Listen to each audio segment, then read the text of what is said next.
So we have discussed that acids are proton donor, bases are proton acceptor. When the acid donated its proton, after that the leftover species is called conjugate base. In the same way, a base is the one which accepts the proton. So when it accepted the proton, and after accepting the proton, the species will become, it calls conjugate acid. Is this clear to all of you? Yes, sir. Yes, Kubra. Now have a look at Yes, sir. equations. In the first equation, here we have a HCl and water. So if you see, HCl releases the hydrogen ion and turns into chloride ion. So HCl is donating a proton, so it's a Bronsted-Lowry acid. And when it lost its hydrogen ion, when it's donated its hydrogen ion, it turns into chloride. So that chloride becomes the conjugate base. And this Bronsted-Lowry acid and its conjugate base are collectively called conjugate pair. In the same way, if you look at this water, it's H2O, and in the product side, it would become H3O positive, right? So being an H2O and forming an H3O positive, it clearly indicates that it is the one which accepted the proton. So as this is accepting the proton, so it becomes a Bronsted-Lowry base. And after accepting the proton, it turns into H3O positive, which becomes a conjugate acid. And these two collectively called conjugate pair. Is this understandable to all of you?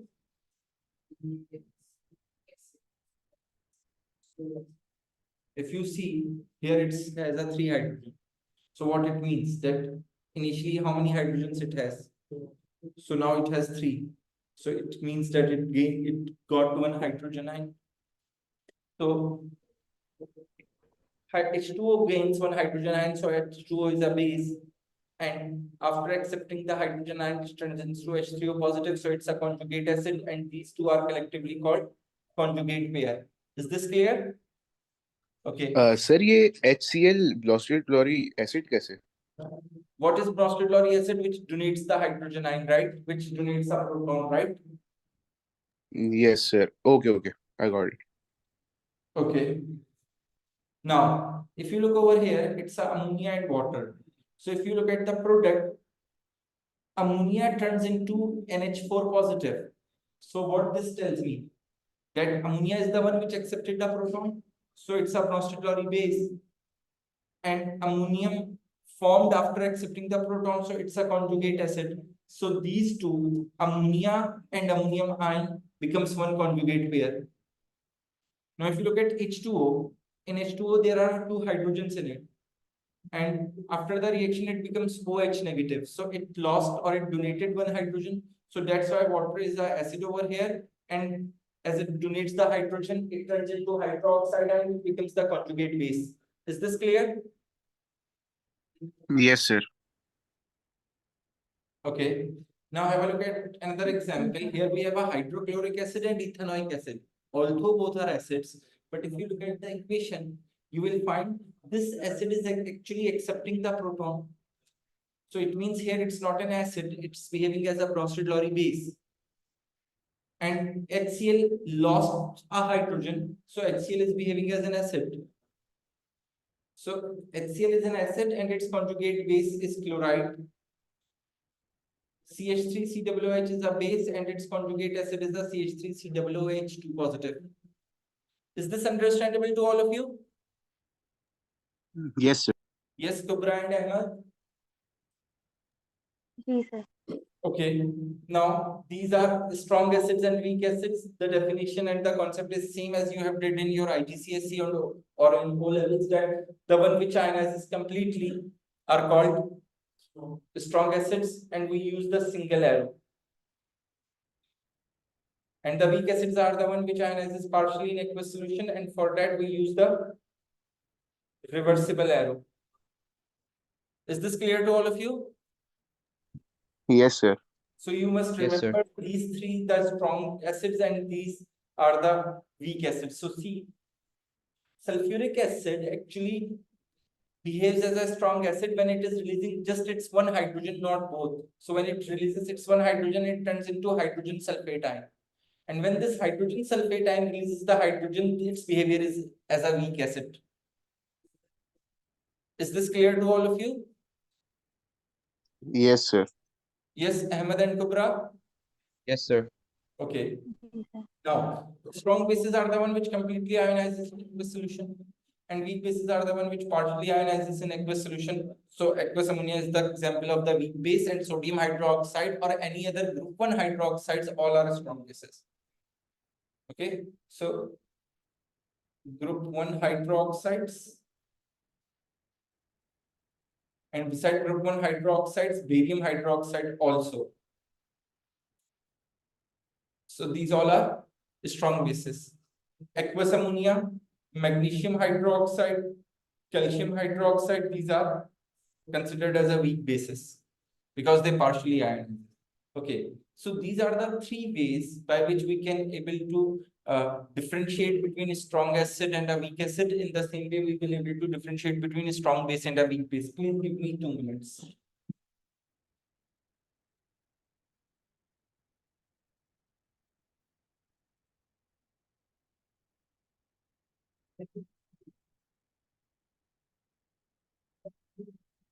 Okay, so see over here. If you look over here, it's a strong acid, and when its concentration is 1, its pH value is 0, right? Ethanoic acid, a weak acid, its concentration is also 1, but see its pH value. Now have a look. A strong acid with a concentration of 0.1, the concentration is decreased by 10 times, so its pH becomes, and ethanoic acid of a same concentration have a pH of, so see, if we have a one strong acid and one weak acid, I am repeating, if I have a one strong acid and one weak acid and both have a same concentrations, so the stronger acid have a lower pH and the weaker acid have a greater pH. Is this understandable to all of you? Yes, sir. Yes, sir. Yes, sir. Okay. In the same way, strong base pH is 14 and weak base pH is 11.6, but both have a same concentration. So if we have a same concentrations of a bases, the weak base has a lower pH and the strong base has a higher pH. So it's exactly opposite to the acid.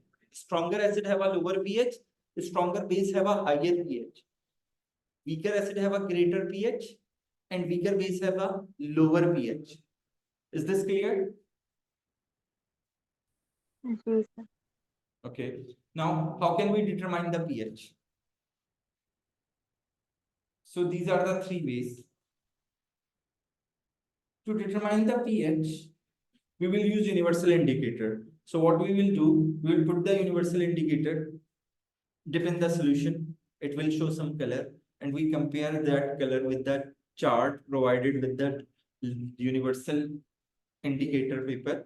It shows different colors on different pH, so we are able to identify what pH that solution has. And the other one is the pH electrode, and this electrode is connected to a pH meter. So when we dip the electrode in the solution in pH meter, we will get the value of the pH. So that's how we can able to identify the pH. Is this clear to all of you? Yes, sir. Yes, sir. Okay. Now electrical conductivity. See, we have discussed earlier the stronger acid completely ionizes and weak acids. So if the stronger acids completely ionizes, it means they have a more ions. So their solution have a higher conductivity. And weak acids are partially ionizes. So they have a lesser concentration of ions. And if as they have a lesser concentration of ions, so we will get the lower conductivity value. So we dip our conductivity electrode into the solution and got the value of conductivity, and by comparing the conductivity values, we are able to identify which one is the strong and which one is the weak acid. Is this clear? Yes, sir. Okay. Yes, Now, sir. reactivity. dilute solutions of strong acids readily react with the metal. For example, if I put a metal in the dilute acid, but that dilute solution is has a strong acid. So as we know, when metal reacts, salt and hydrogen is formed, and hydrogen when forms in the solution, it will shows bubble. So a stream of a bubble is formed, that continuously bubbles are forming. But if we have a dilute solution of a weak acid and we put a metal in it, we will not going to observe a stream of a bubble. Instead, we are going to observe very few bubbles after some time. So that's how, by comparing their reactivity, we are able to identify which one is the strong and which one is the weak acid. Is this clear? Okay. Now, this is the important thing, indicator. Indicators are used to detect the end point of the acid-base titration. Okay. I think almost all of you did the practicals. You guys performed the titration in the lab. So what happens that the indicators changes its color over a range of pH, and by changing the color we are able to identify that the reaction is completed. Okay, now how basically indicators work, that we have to understand. So first thing is that you have to consider indicator as a weak acid. See, so I'm using this formula for all of the indicators because it's acid, so it contains a proton. So when it reacts, it loses its proton and turn into its conjugate base.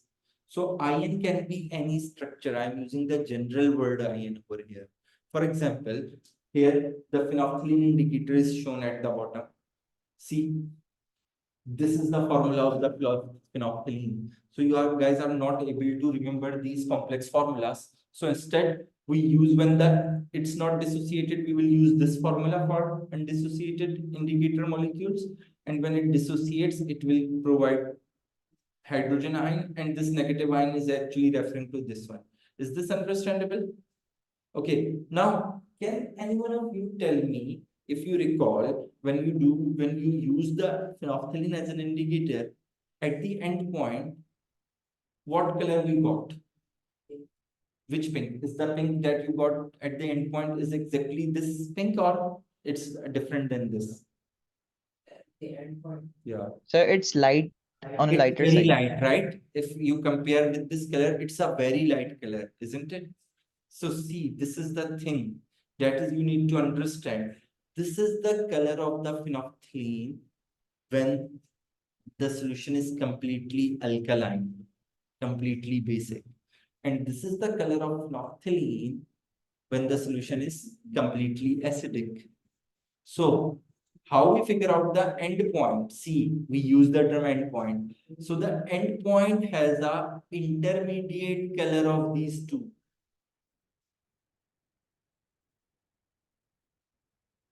Color of these two extreme colors. Is this understandable? Okay, can anyone recall that when you have used the methyl orange as an indicator? Can anyone recall what color change was there when the endpoint has reached in that titration? Which color we use? Which color is shown in the solution? Yes, Ashal? Ahmed?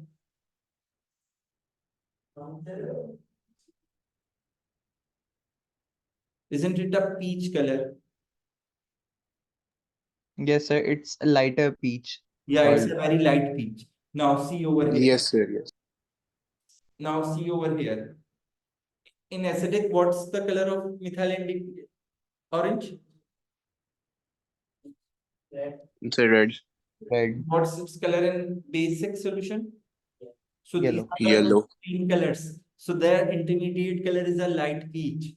So that's is the important thing. You have to stop the titration when you have achieved the intermediate color of the two stream colors. So whenever you are going to perform the lab and you have to perform the titration, what you guys will do, you will first take a very small amount of acid in a beaker and put a 1 drop of indicator. You got to know what's color, what is the color of indicator in the acidic solution.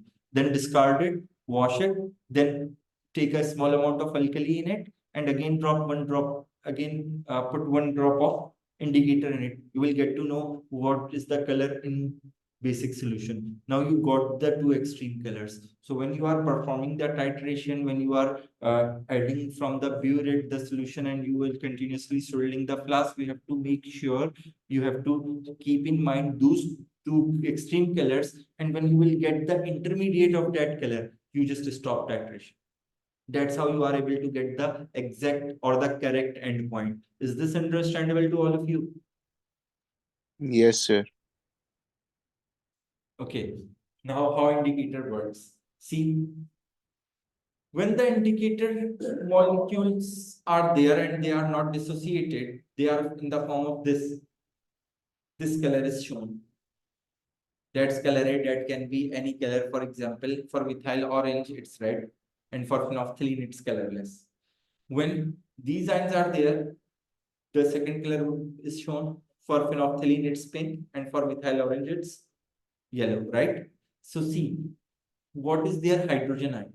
So in the indicator solution, actually indicator exists in this equilibrium, which means that in the indicator solution, there are these molecules, there are these ions as well as this hydrogen ion, and the equilibrium between them is established. Is this understandable to all of you? Yes, Ahmed, Yes, sir.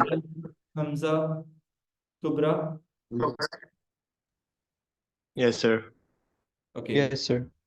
Now tell me, if this equilibrium is established and I add acid in it, how this equilibrium will be disturbed? Or in which direction the equilibrium will shift? Why? What I am adding?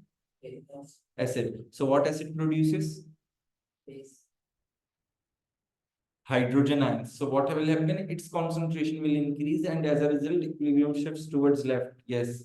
So see, if the equilibrium will shift towards left, so when the equilibrium will establish, these molecules would be in a greater concentration, and these ions would be in the lesser concentration. So the solution will show you this color. And when if I in the when the equilibrium is established and I add excess of a base in, so what base do? What is base? What is Bronsted-Lowry base? Bronsted-Lowry base. It's a proton acceptor, right? So it's a proton. So what that base will do? That base will start accepting this proton. So when that base start accepting this proton, the hydrogen ions concentration would decrease. And to establish the equilibrium again, what will happen? A forward reaction occurs. Equilibrium shifts to the right. So when the equilibrium shifts to the right, and then the equilibrium will establish. At that equilibrium, these molecules have a lower concentration, and these ions have a greater concentration. So the solution will show you this color. So the color of the indicator depends upon the relative strength of either conjugate base or the undissociated molecule. If the solution has a higher concentration of this, then you are going to observe this color. And if the solution have a higher concentration of this conjugate base, then you are going to observe this color. Is this understandable to all of you? Yes, sir. Yes, Ashal, Ahmed and Hamza. Yes, sir. Yes, sir. Okay. Now see here. See the pH range of each indicator. That pH range actually tells us at during that pH the solution will change its color. So see, methyl violet changes its color in this range. Methyl yellow changes its color in this range. So it means the red color of it would be at a lower pH than 2.9, and yellow color would be at the higher pH than 4.0. So it's not necessary that every indicator changes its color at pH 7. Different indicators changes their color at different pH ranges. Is this understandable? Yes, sir. Yes, sir. Yes. For example, if I talk about bromocresol green, its range is this. So below 3.8, you will observe this color, and above 5.4, you will observe this color. Okay.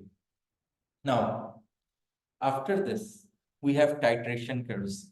This is basically, in from 2022, I suppose. This indicator and titration curves are included in AS. Otherwise, these were earlier in the A2 syllabus. So basically, titration curves are the graphical representation that how the change in pH occurs during the titration. So on the basis of strength of acids and bases, we can categorize acid-base titration into 4 categories. The first one having a strong acid and a strong base, then weak acid with a strong base, then strong acid with a weak base, and then both of them are the weak. So these are the 4 categories of acid-base titration. Is this understandable to all of you? Okay.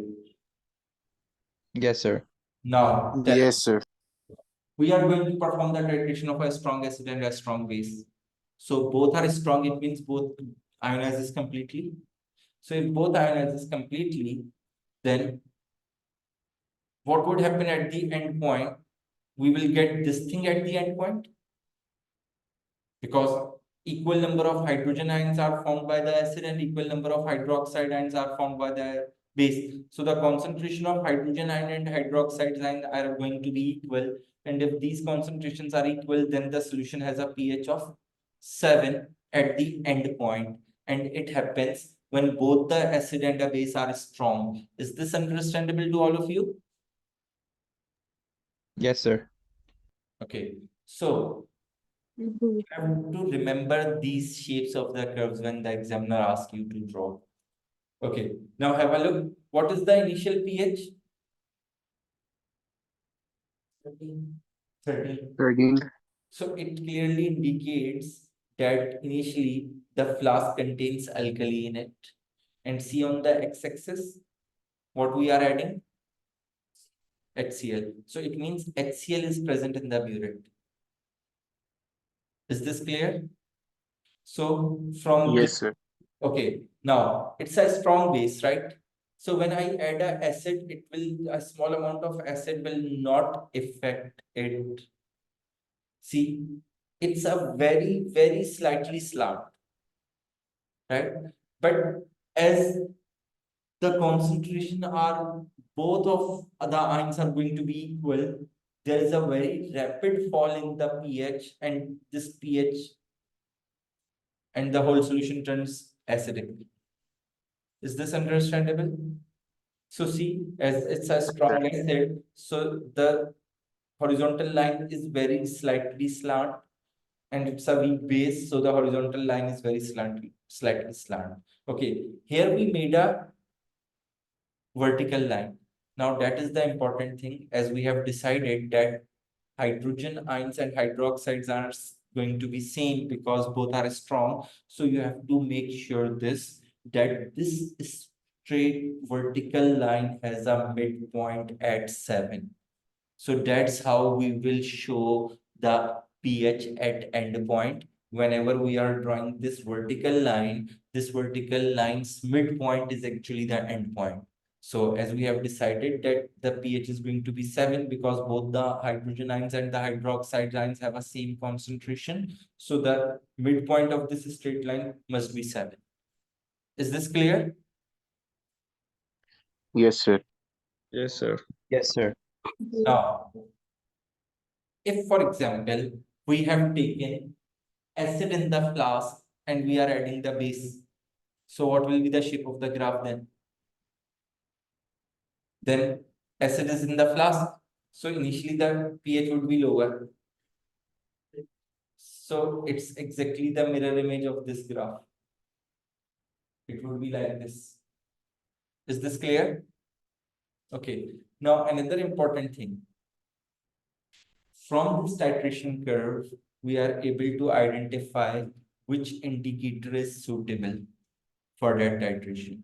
For example, if you see the straight line has this pH range, it's 3 till 11, right? Yes, Hamza, Ashal, Ahmad, and Kubra. जी sir So Yes, sir. Yes, sir. it's 3 to 11, right? It was 3 to 11. So all of those indicators whose pH range is inside this are suitable for this titration. So it means this one,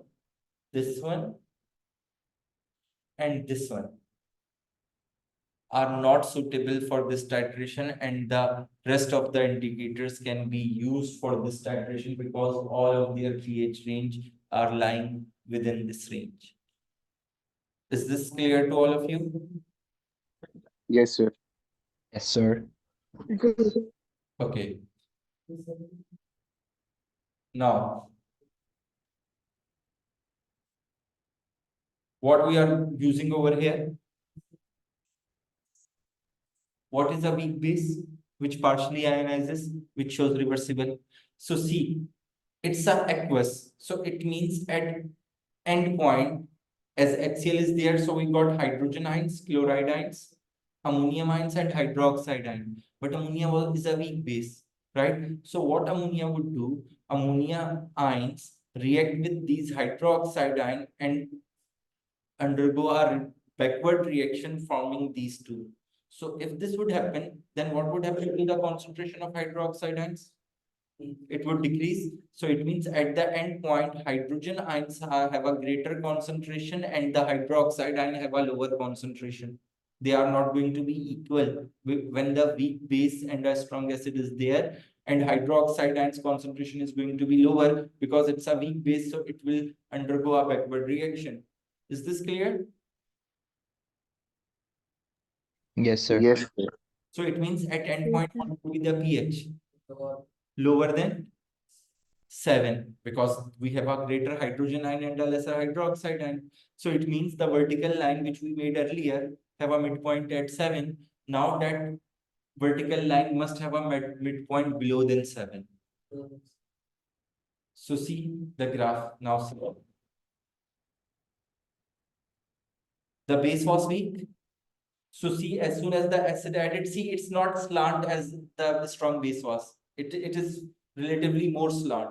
So it is affected by the acid more because it's a weak base. Then it's a strong acid, so it's a very slightly slant. And see the straight line. If you see straight line, so see the straight line, this straight line, which is this, has a midpoint below 7. So that is what you have to keep in your mind. Is this clear to all of you? Yes, sir. Yes, sir. Now, if you see over here, the straight line is around 2.5. I am doing it. This is a rough range. And here it is around 7.5. Oh, basically it's not, it's 3. Yeah, it's 2.5 and 7.5. So it means if I have to choose the indicator for this, so it's 2.5 till 7.5. So this one. So these are not going to be the suitable indicator for this titration.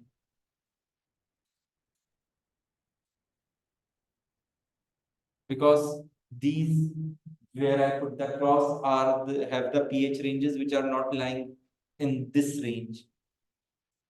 And the rest of the indicators are used as a suitable indicator for this titration. Is this clear to all of you? Yes, sir. Yes, sir. Okay. Now, we have a strong base and a weak acid. So see, if the acid is weak, so acid undergo a backward reaction, and as a result, hydrogen ions concentration would get lower.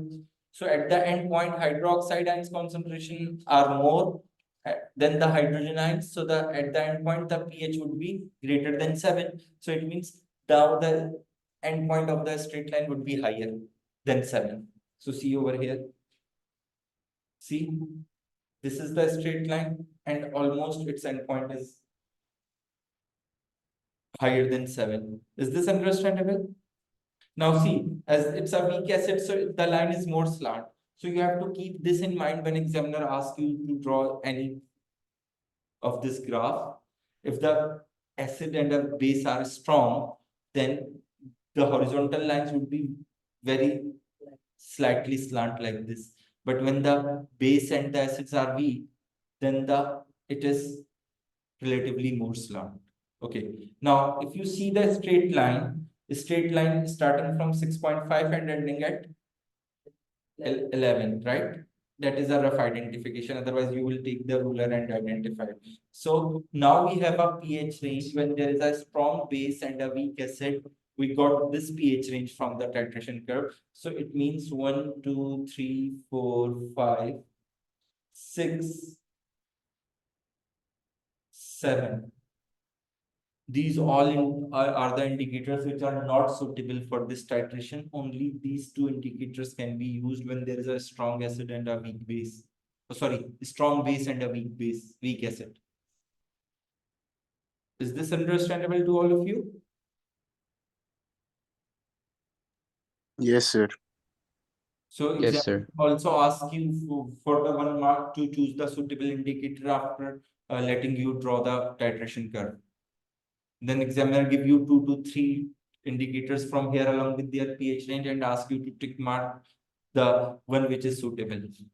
So you have to compare with your curve. You will have to identify the range of the straight line in the curve and then see the pH ranges of the indicator. The one which is lying inside your straight lines range, that will be the suitable indicator.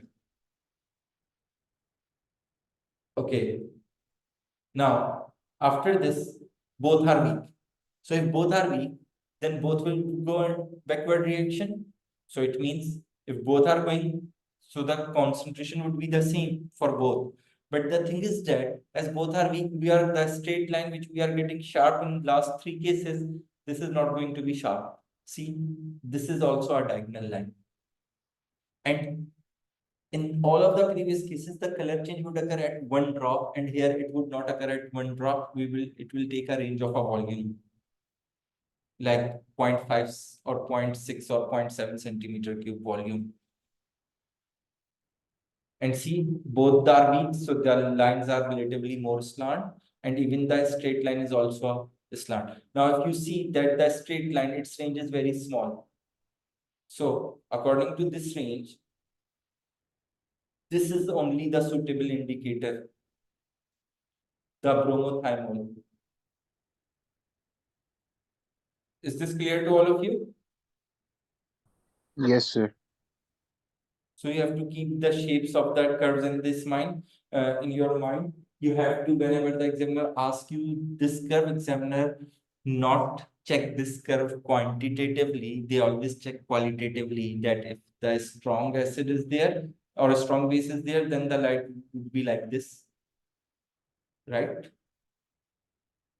And if there is a weak base or weak acid, so it would be like this. And whether when you have started the curve, you will able to identify the thing which is present in the flask and which was present in the burette. Did you draw the curve according to that or not? That is also the important thing. Okay, now have a look at this question. So, the hydrogen halide dissolved in water to form a strong Bronsted-Lowry acids. The concentration of a strong acid can be determined by the titration. What is meant by the strong Bronsted-Lowry acid? So see, here they have asked, the examiner didn't ask you one thing, they asked you 2 things. They ask you strong and then Bronsted-Lowry acid. So if student overlooked any one of the thing and just state one, so you explain only one, then you will going to get one answer. So see, strong and Bronsted-Lowry. So I have explained it is a proton donor, which means I have explained Bronsted-Lowry, and completely dissociates in aqueous solution, which states what is strong. So you have to state both the things in this way. Is this clear? Yes, sir. Okay. Now see this. They have asked you to draw 2 titration curves. They have given you the concentration of sodium hydroxide 225 centimeter cube of 0.1 mole per dm cube HBr to excess. See, you read the statement, you will identify which thing is present in the burette and which thing is present in the flask. See what they are saying, 0.1 mole per dm cube sodium hydroxide is added to 25 centimeter cube. So it means it is being added. So it means this one is in the burette and it is added to HBr. So HBr is in the flask. Is this understandable to all of you? Yes, sir. So first thing that you need to figure out. Otherwise, you will figure out by this way. See, on the axis they have mentioned. So it means these bases are in burette because their volume is being added. So HBr is a strong acid. See, the first iteration curve is for a strong base and a strong acid, and the second one is for a weak base and a strong acid. So see, both are strong. I will start from 1, a very slightly slant, and from 13, a very slightly slant, and then give a curve and make a straight horizontal vertical line. Here, the base is weak, so I will keep it at 11. And from 11, a relatively more slant, then the midpoint of the straight line would be lower than 7 because it's a weak base. And as a strong acid, so slightly slant. And here, see, it's a strong, both are strong, so the midpoint is around 7. Is this understandable? Yes, Yes, sir. sir. Hmm? How? It depends upon if, for example, here the volume of acid is being added, so it would start from this, like this. So another thing, the important thing that you have to identify is at which volume this vertical line would be made. So for that, you have to write the equations. So see, if I write the equation, is it balanced equation? Right? This is also a balanced equation. So see, we need the ratio is 1:1. And here also the ratio is 1:1. So see, what is the hydrogen bromic acid's volume?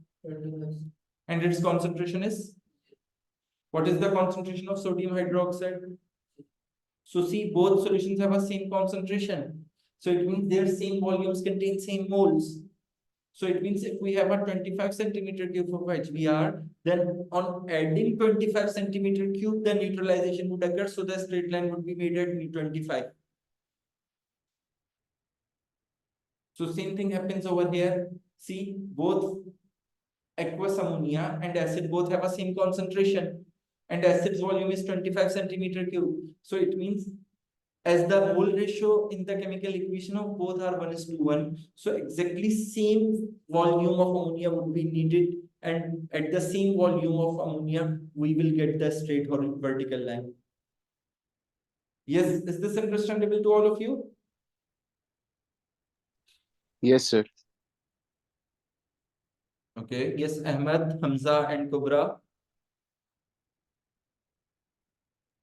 Yes, sir. Yes. If any one of you has any confusion, please ask. Okay, so we are done with the with this ionic equilibria. In next class, we will be doing periodicity, the inorganic part, and then we will move to the organic chemistry. Okay, and in Ramzan's, I'm trying to schedule the class before iftar. Let's see if it would happen. I will share the schedule with you guys. Okay. So for Ramzan's, I'm trying to get if the classes will be end before the iftar, then it would be fine. Okay. So see you everyone in the next class. Take care. Allah Hafiz. Thank you, sir. Allah Hafiz.